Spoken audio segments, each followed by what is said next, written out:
দেখা যায়। হ্যাঁ দেখা যায়। এই তুলসী গাছ টান দিয়ে কি সুন্দর একসাথে উঠতেছে। শক্ত আছে, অনেক শক্ত।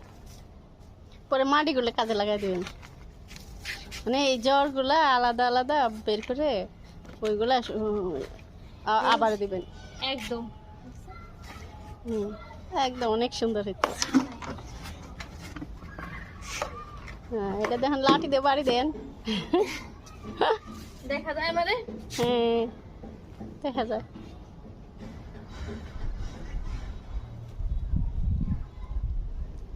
কাছে আসে না একটু। উপরে যে মাটিগুলো এগুলোতে বীজ আছে, এগুলো দিয়ে বসানো। হুম, একটু সার দিয়ে এই মাটি দিয়ে দিলে ভালো। আচ্ছা, অফ করে দেন।